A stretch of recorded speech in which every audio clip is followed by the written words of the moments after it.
Hello guys, welcome back to another video from Behind the Clutter. In today's video, we are gonna make a simple radar using ultrasonic sensor. And to make this project, you need an ultrasonic sensor, an Arduino UNO board, a servo motor and few jump wires. First take a wooden block and stick the Arduino board at one end of the block. Then stick the servo motor at the other end of the block. And finally glue the ultrasonic sensor on top of the servo motor such that it could turn along with the motor. Now let us do the connections. First let's connect the servo to the Arduino board. And here I am using this male to male jump wire to extend the lines as all the ports are female.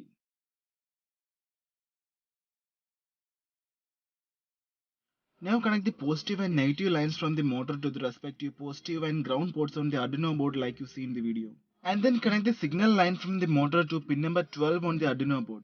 Now let us use this male to female jump wire to connect the ultrasonic sensor to the Arduino board.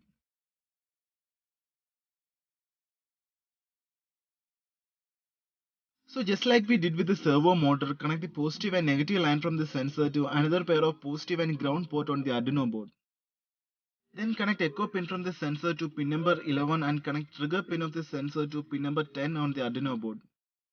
So our circuit is complete, and if you have any doubts, I have uploaded a detailed circuit diagram of the same in the description of this video. Now let's do the coding. For that, connect the Arduino to your PC using a Type B to Type A data cable.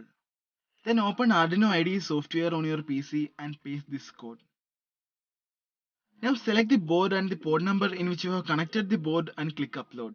Keep the port number in mind as we need the connected port number to view the output.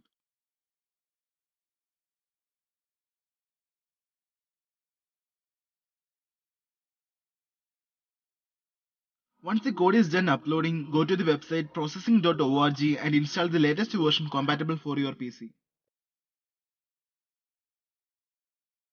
After that, open the processing software and paste this code. Now scroll down the code and make sure the port number is same to the one that you have connected the Arduino board. If no, then type the correct port number in that place and click run. Now a new window will pop up simulating the rotation of our servo motor.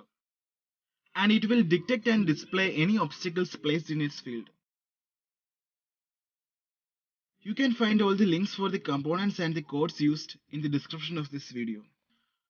So with that being said, this is Google Drive signing off. Thank you all for watching. Please subscribe to my channel for watching more videos like this. So see you with another one soon. Till then, bye bye.